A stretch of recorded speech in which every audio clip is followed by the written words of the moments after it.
Hola, ¿qué tal? Hoy día me encuentro una vez más en una entrevista de Influencia Perú. Hoy día tengo el honor de conversar con Juan Gabriel Herrera. Él es MBA por la Universidad de Oxford. Actualmente se encuentra trabajando en la Universidad de Lima, es profesor docente del MBA en la Universidad de Lima y además es director de investigación cualitativa en Ipsos Perú. Bueno, es un honor tenerlo esta noche con nosotros, Juan Gabriel. Gracias, Guillermo. Encantado. Bueno, me gustaría, después de haberlo presentado, que nos cuente un poco sobre su experiencia, cómo ha estado viviendo específicamente dentro del, no solo del ámbito académico, sino dentro de Ipsos, esta coyuntura en la cual hemos estado todos experimentados y específicamente de repente lleva al sector comercial, ¿no? De repente el movimiento de las empresas, que creo que es un poco más de lo que vamos a abordar hoy día. Sí, claro. La ventaja de estar en una empresa como Ipsos, que finalmente tenemos esta mirada bastante transversal de lo que pasa en diferentes sectores, que justamente puedo tener, digamos, una mejor idea de cuál ha sido el impacto de la pandemia y de todo lo que ha estado pasando en los últimos años en el país, ¿no? Entonces, lo que yo puedo decir sobre eso es que efectivamente hemos podido ver cómo se ha impactado tanto el consumidor y cómo han reaccionado las empresas frente a este cambio, ¿no? Y ha sido bastante notable. Si uno mira cómo estábamos en el 2019, cómo cerramos el 2019, con una expectativa de crecimiento, las empresas estaban buscando, tenían un foco muy fuerte en proyectos de innovación a largo plazo, se estaba dando esta transformación que sonaba muy fuerte de forma mediática, había asociaciones que buscaban comenzar a pensar, digamos, más en largo plazo, transformar el mercado, las industrias, desde servicios financieros, desde alimentos, desde telecomunicaciones, todo se hablaba sobre transformación, sobre cómo vamos a cerrar brechas de digitalización, todo estaba enfocado hacia ese camino y el consumidor, digamos que iba respondiendo bastante bien, iba adoptando muy bien las innovaciones que hacían las empresas. Efectivamente llegó pues la pandemia en el 2020 y todo esto pues se paralizó Claro. súper fuerte. Yo nunca había vivido una paralización tan radical. Y lo que puedo un poco, digamos, resumir tanto del consumidor, de las personas, como de las empresas, es que hubo mucha incertidumbre. Nadie sabía qué iba a pasar al día siguiente. Era terrible porque se pasaba de planes anuales, grandes proyectos, inversiones que buscaban transformar para 5 o 10 años, a no saber qué iba a pasar al día siguiente. Y eso fue tremendo y eso fue un shock súper fuerte. Y ya a lo largo del 2020, 2021, hemos visto una adaptación hacia, digamos, una evolución, hacia esa nueva coyuntura y un consumidor o un usuario o un ciudadano que iba asumiendo esa nueva realidad y seguía, digamos, en su búsqueda de progreso, que es un poco lo que caracteriza a los peruanos, ¿no? Entonces, esa adaptación de la demanda de los consumidores ha sido bastante más clara. La oferta, las empresas también han tratado de adaptarse, pero creo que con más restricciones inclusive, porque todo este mindset que había cambiado de transformación, de mirar proyectos de innovación, a pensar en el corto plazo nuevamente, creo que ha sido un impacto bastante duro, ¿no?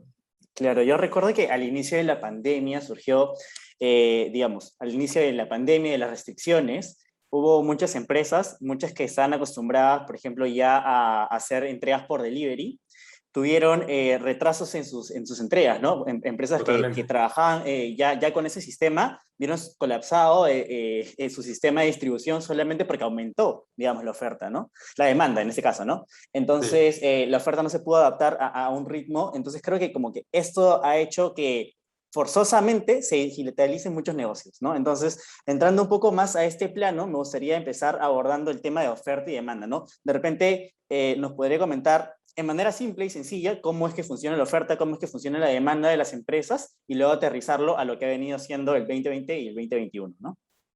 Sí, o sea, por lo general, digamos, la oferta, digamos que es lo que nosotros podemos ver como lo que las empresas de servicios dan, digamos, al mercado para satisfacer necesidades, ha ido respondiendo un poco a cómo ha ido evolucionando la demanda o las necesidades de los usuarios, de las personas, ¿no? Entonces, ha sido, antes de la pandemia, digamos, un ritmo de adaptación bastante manejable. Sí se hablaba mucho de cambios en la demanda a partir de otras experiencias. Yo creo que lo que más se hablaba antes del 2019, te hablo de 2017, 18, Ujú. 19, era cómo los usuarios, los consumidores, es decir, la demanda, evolucionaba a una velocidad más rápida, mucho más rápida, porque comenzaba a tener acceso a servicios más globalizados. Eso hacía que, por ejemplo, si tú querías comparar el nivel de atención de una empresa local, tu benchmark de comparación de la demanda ya no solamente era empresas que competían en el mismo sector. Por ejemplo, si tú querías evaluar cómo te iba con un banco, no lo comparabas con los otros bancos, lo comparabas con Netflix, lo comparabas con Uber, lo comparabas con servicios que no tenían nada que ver con el mundo financiero, pero que te comenzaban a generar Ujú. experiencias que tú decías, bueno, yo soy una persona, más allá de que sea un cliente de banco, más allá de que sea cliente de una institución educativa o de una telco o de lo que sea, soy una persona que tiene otras experiencias y comienzo a elevar mi valla y comienzo a exigir más. Esta exigencia y esta evolución más rápida de la demanda hizo que la oferta tuviera que adaptarse y tuviera que transformarse. Las empresas comenzaron a generar áreas de innovación, equipos de transformación y tuvieron que hacer un catch-up a la velocidad con la que comenzaba a transformarse la demanda. Esa era un Demanda. poco la dinámica que estábamos viendo previo a la pandemia. ¿Qué pasó después? Yo creo que nuevamente quedó en evidencia que la velocidad de adaptación de la demanda fue mayor a la de Más la rápida. oferta. ¿Por qué? Porque la oferta, como tú dices, ¿no? Oye, de pronto nadie está yendo a mi tienda, todos me están pidiendo por mi Delivery. plataforma de e-commerce y se cae, los servidores no funcionan, no tengo la capacidad de cumplir, me hacen una Llego compra hoy, tarde. llego Ujú. tarde, me demoro 3 semanas, entonces efectivamente les costó un montón a la oferta, a las empresas adaptarse, pero la demanda pues no tiene por qué esperar tanto. Entonces, cuando se dio cuenta que esto pasaba, comenzó a adaptarse y comenzó a solicitar otras cosas. Esta adaptación, porque justamente ya era un consumidor más empoderado, comenzó a decir, bueno, si tu e-commerce no funciona, ¿sabes qué? Voy a escribirle por WhatsApp a mi casero de la esquina y así se comenzó a generar, digamos, una adaptación de la oferta más cercana, más informal, mucho más con una mentalidad más de emprendimiento que la gran empresa que tenía sus estructuras y que tenía sus planes. Entonces, sí ha habido nuevamente una velocidad mucho más rápida de la demanda versus la oferta. Perfecto. Bueno, ahora que hemos hablado, enfocado un poco, bueno, ilustrado de manera con ejemplos, aterrizado en la realidad, cómo funcionaba este cambio de la oferta y este cambio de la demanda, que siempre están muy ligados, me gustaría centrarme un poco más en la oferta, ¿no? Hemos hablado de que la demanda ha estado, bueno, siempre tiene un cambio un poco más rápido y la oferta trata de adaptarse, pero digamos, desde la oferta existen también herramientas que hacen que una vez que llegas a adaptarte, sigas conquistando el mercado que de repente has estado perdiendo, ¿no? Los clientes que has estado perdiendo. Y aquí vienen las estrategias de marketing. Sí. Entonces, me gustaría de repente abordar un poco en cómo han estado cambiando las estrategias de marketing, que ya venían cambiando antes de la pandemia, ¿no? Enfocándonos de repente un poco en estrategias de neuromarketing y ahora también cómo dentro de la misma pandemia se ha vuelto tan importante, tan esencial para las empresas de todo tamaño, ya no solamente las grandes, ¿no? Sino de todo tamaño que aborden estrategias de marketing para poder conquistar a nuevos consumidores. Claro, y ahí, haciendo un poquito de historia, si quieres, como que han habido varias olas de evolución, ¿no? Se hablaba hace mucho tiempo y la lógica era que la oferta, digamos, las empresas, básicamente lo que lanzaban al mercado eran productos o eran servicios que sentían que tenían la capacidad de hacer y luego veían la forma de, ok, yo sé hacer esto, yo sé hacer este producto, yo lo importo, yo lo genero y luego comienzo a buscar un mercado para este producto o servicio que he generado. Eso pues ya hace mucho tiempo cambió y de pronto comenzó a haber una mirada más consumocéntrica, ¿no? Ok, veamos a la demanda, qué es lo que necesita, cómo lo está satisfaciendo hoy día y dónde es que tengo oportunidad para yo entrar y agregar valor. Entonces hubo esa transformación, digamos, de hace mucho tiempo de dejo de, digamos, mi punto de inicio de una actividad deja de ser mi capacidad de producción y se vuelve qué es lo que el mercado quiere. Entonces se comenzó a hablar de el consumidor, satisfacción, vamos a medir, vamos a hacer investigación de mercados, vamos a hacer empatía.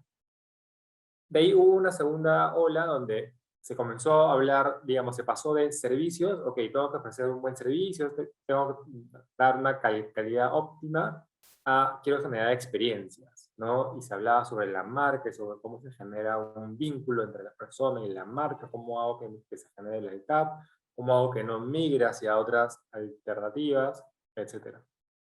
Eventualmente, eso también fue difícil de hacer porque nuevamente el consumidor más empoderado tiene más información, lo que hacía que las barreras de salida de tu relación con algún tipo de contrato, servicio, industria y las barreras de entrada para acceder hacia otros lados se hacían cada vez más chicas. Entonces, un consumidor más empoderado es un consumidor que elige, que cambia, que si no te gusta algo, pues ya sabes que no tienes que quedarte ahí y te vas.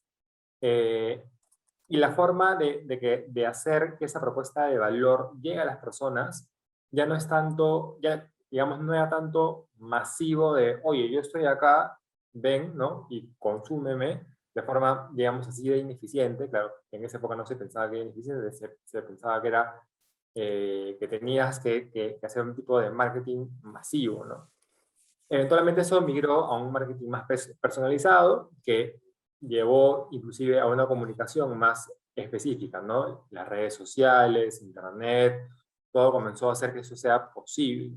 Entonces, poco a poco, ya no solamente comunicabas o hacías propuestas de valor más específicas, con una comunicación más targeteada, sino que de pronto hemos comenzado a tener mucha información de las personas y de los usuarios que inclusive podemos ser proactivos y podemos ofrecer cosas que ni siquiera me has pedido, ¿no? Y hay ejemplos muy,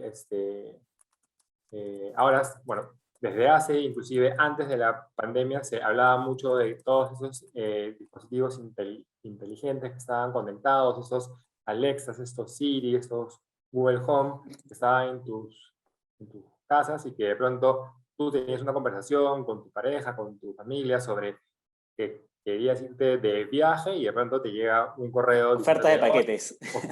va claro, ¿no? La oferta, o estabas en Facebook y te llegaba, entonces ya demasiado personalizado y como que inclusive ya se habla de, oye, ¿qué tan invasivo es esto, no? Pero, digamos, esa es la capacidad que hay hoy día de anticiparte, ¿no?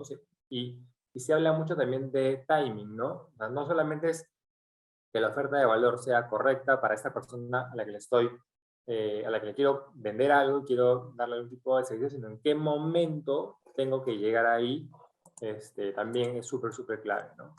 Y eso, digamos, con la pandemia, lo que ha hecho es que, en ese caso sí, la oferta ya estaba lista, pero es algo que ya existía. Más bien, la demanda, lo que ha hecho los consumidores, han comenzado a desarrollar mayor capacidad de digitalización y han roto un montón de barreras, porque antes, más allá de tener la capacidad de poder generar una relación digital con las marcas y comprar en línea y poner tu tarjeta de crédito en una página web, la gente podía hacerlo, pero no lo hacía porque tenía miedo.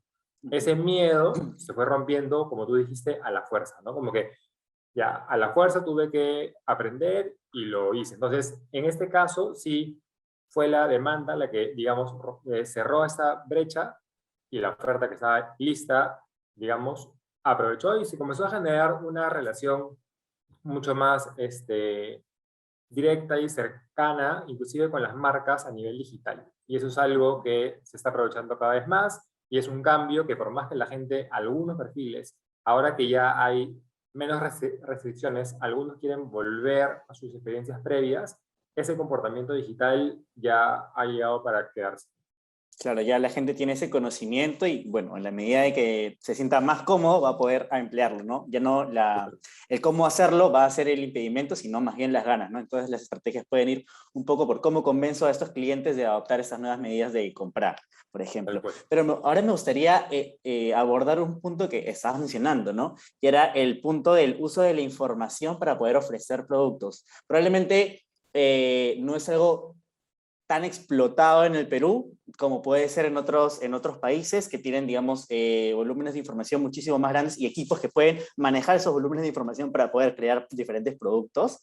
Pero Ujú. aquí viene el tema de que es una realidad y eventualmente podríamos nosotros ser ya con, digamos, negocios peruanos o latinoamericanos, probablemente ya lo estamos haciendo sin darnos cuenta, digamos, consumidores guiados por, no tanto como también mencionabas, la necesidad que yo tengo de satisfacer, ¿no? O sea, yo quiero un producto porque quiero satisfacer una necesidad, sino se crea más bien una necesidad en base a probablemente los gustos que yo tengo para poder consumir. Entonces, aquí entra también un poco la parte ética, ¿no? O sea, ¿qué tanto pueden utilizar las empresas o qué tanto deberían poder eso podría perjudicar realmente al consumidor y realmente.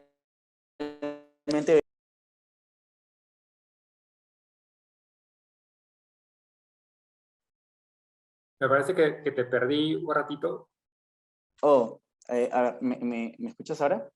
Sí, sí, ahora sí. Sí, está, no sé dónde me quedé, pero bueno, repito más o menos la pregunta. Decía el uso de la información desde la parte del enfoque ético, ¿no? O sea, qué tan ético es que una empresa utilice la información que tiene, probablemente, o sea, ok, nosotros a veces cuando entramos a una página, firmamos un consentimiento informado sin darnos cuenta, dando un ok, o acepto los términos y condiciones, y estamos entregando nuestra información. Pero realmente, ¿qué tan ético es que la empresa utilice todos los datos que va a recibir de estas transacciones, de estos movimientos en redes sociales, etcétera, para poder vender esa información y que otras empresas, en este caso, sean los que utilicen esa información para que puedan crear productos y los ofrezcan a la medida de nuestros gustos y preferencias, ¿no? O sea, ¿qué tan ético puede ser esto? Y digamos, ¿qué podemos de repente hacer para no ser como conducidos por este camino y en realidad ser nosotros los que tomamos las decisiones de qué queremos comprar y qué no queremos comprar, ¿no? O de Claro, repente ahí creo, tú no crees que hay un problema. Si tú crees que no hay un problema, también podríamos abordarlo así.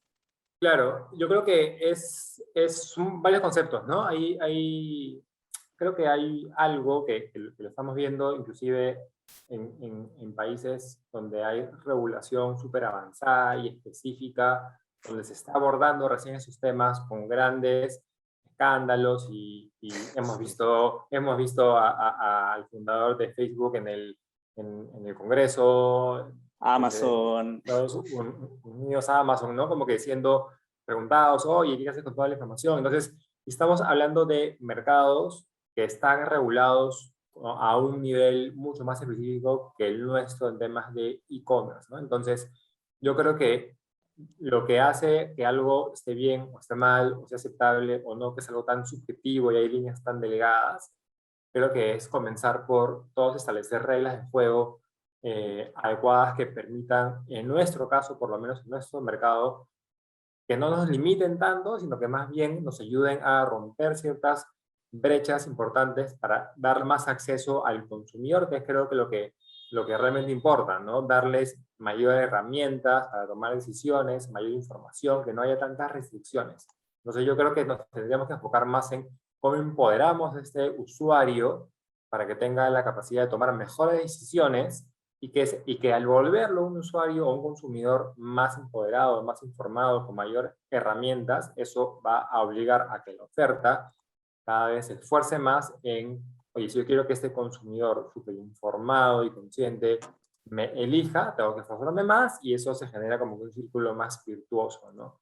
Entonces yo creo que tendríamos que generar, digamos, esa infraestructura de mercado para que eso se pueda dar.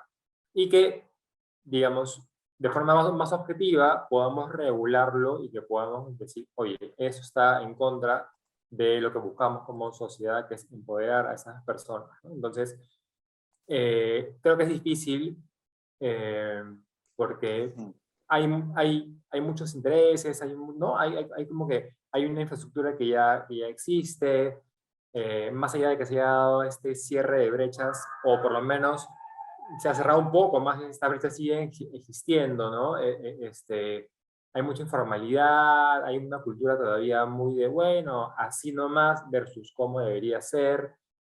Es súper complicado, ¿no?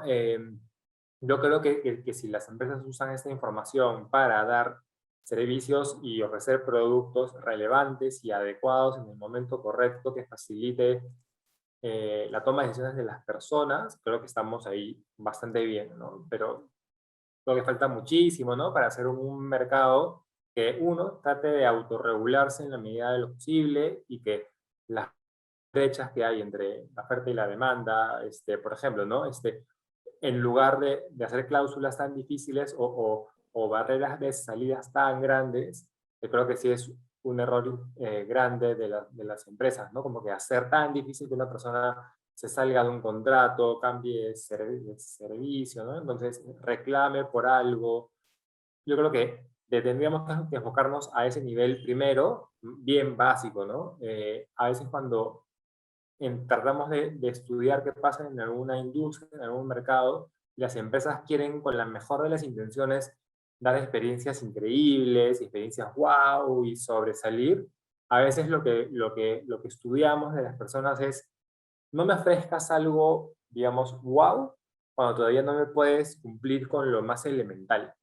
Entonces, yo creo que ahorita estamos en todavía, 2021, lo que quieras, pero todavía estamos en un nivel donde hay muchas necesidades higiénicas básicas de información, de acceso, de transparencia, que no se cumplen y lamentablemente se siguen sin cumplir y todavía seguimos pensando en sí, pero yo quiero que con un botón me traiga, ¿no? Rapidito el detergente. Bueno, genial, pero cerremos también estas brechas primero porque si no vamos a seguir generando gaps muy, muy grandes, ¿no?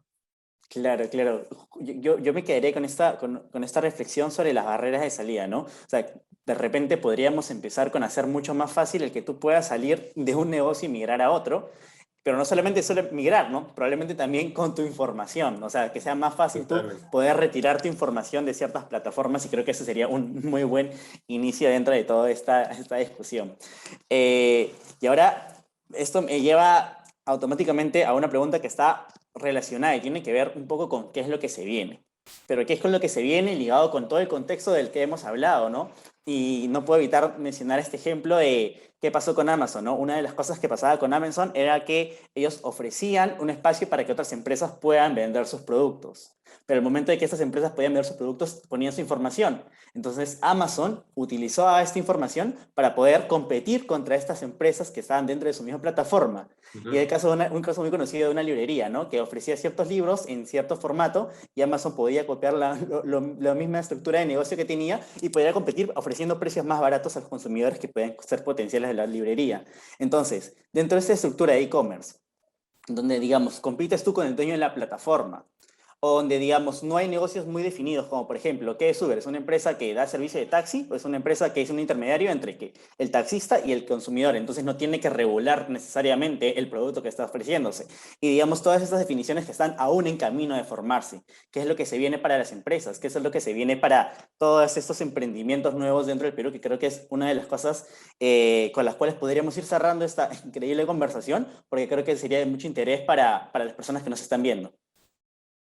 Sí, mira, ¿qué es lo que se viene? Es súper complicado eso. Lo que yo creo que más bien, qué es lo que estamos viendo como tendencias. Yo creo que una forma de adelantarte hacia lo que se viene, ¿no? Con un mindset de, de identificar cuál es la tendencia que se podría estar activando, es un poco tener una mirada muy fina para encontrar algo que llamamos señales, ¿no? En los mercados locales hay ciertas señales que podemos ver en el comportamiento de la oferta y de la demanda, que si las sabemos identificar y que durante este año y medio, un poco más de pandemia, para poder saber qué está pasando dentro de las casas de las personas, porque ya no salían, tenemos que estar muy atentos a esas señales. ¿Por qué? Porque si te esperabas a qué pasaba, digamos, post pandemia, te vas a encontrar con un consumidor completamente distinto. Entonces,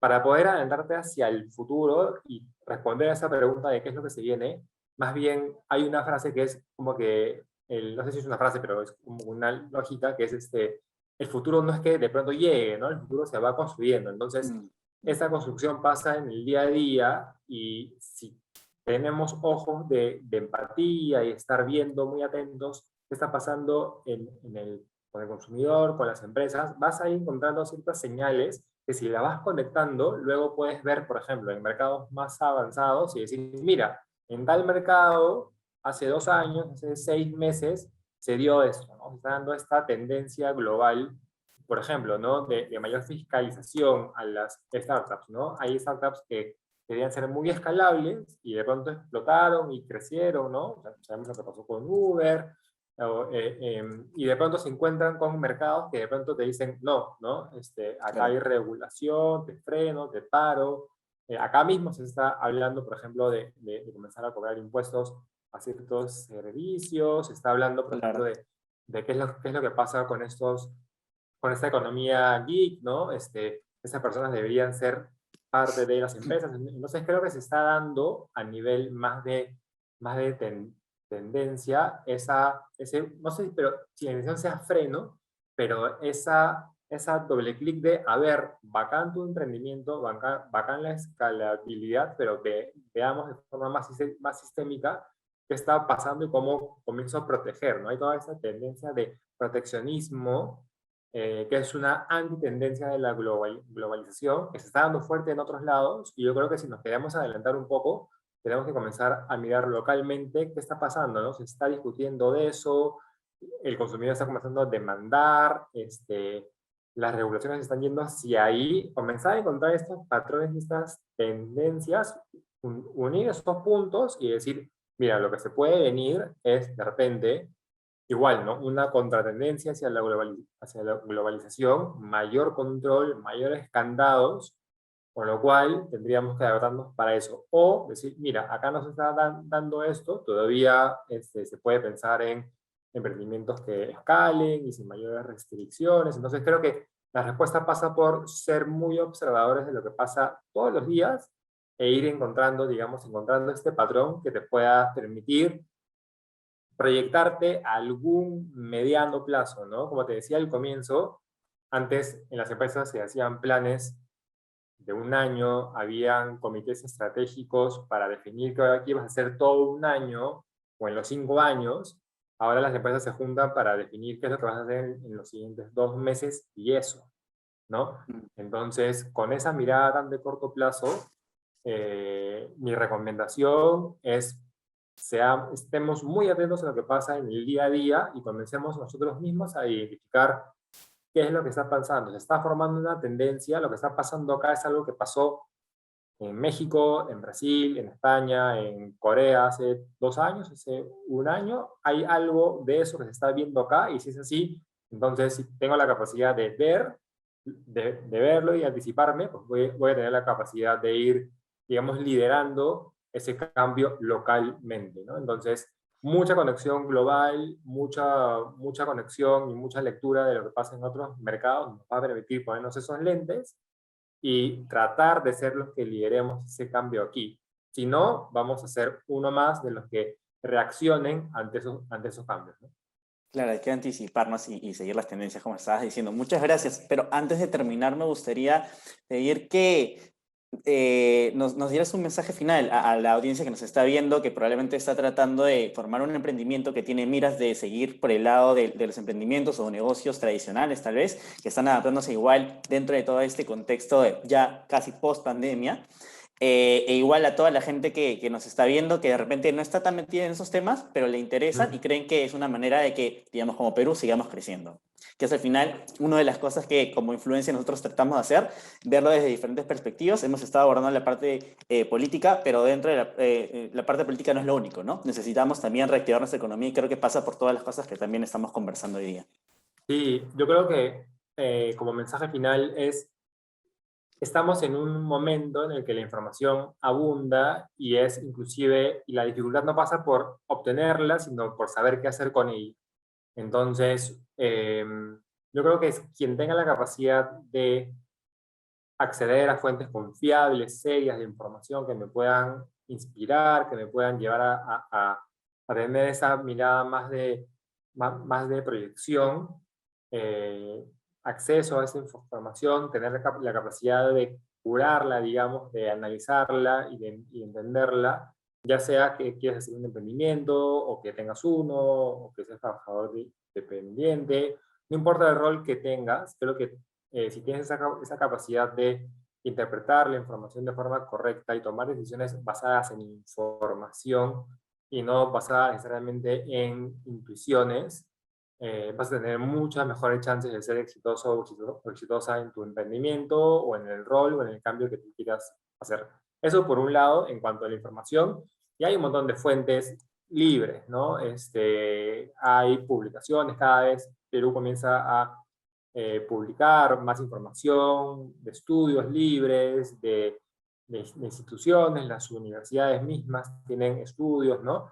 Busquémoslas, busquemos cuáles son esas fuentes confiables, comencemos a estudiarlas, por un lado. Por el otro lado, como les decía, con un sesgo que tengo por el trabajo que hago, manténganse siempre cerca de sus usuarios o de sus consumidores, porque ahí es donde van a comenzar a encontrar esas señales o estos patrones para que puedan ir de la mano con esta demanda, que lo que hemos conversado aquí es que se adapta más rápido que la oferta. Entonces, si es que ustedes quieren ofrecer algún producto o algún servicio que tenga chances de que sea exitoso, tienen que ir de la mano con los usuarios, que van cambiando más rápido de lo que las empresas pueden cambiar. Y finalmente, lo que sea que hagan, dada la coyuntura que estamos viviendo en el mercado local, traten de que sea lo más escalable posible fuera del país también, ¿no? Que la solución que ustedes encuentren sea relevante para el Perú, pero para la región y para el mundo. Entonces, tenemos muchos ejemplos de startups regionales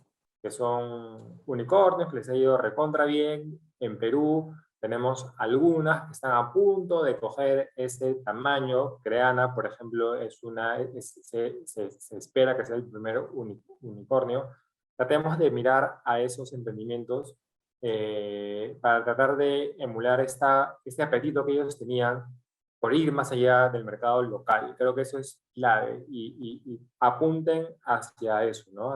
Aprovechemos que estamos en una región que habla el mismo idioma, sobre todo Brasil, aprovechemos que tenemos la capacidad de poder llegar a cualquier mercado a partir de toda esta digitalización que se ha estado haciendo. Entonces, apunten al mundo y yo creo que les va a ir mucho mejor que solamente pensando en el mercado local.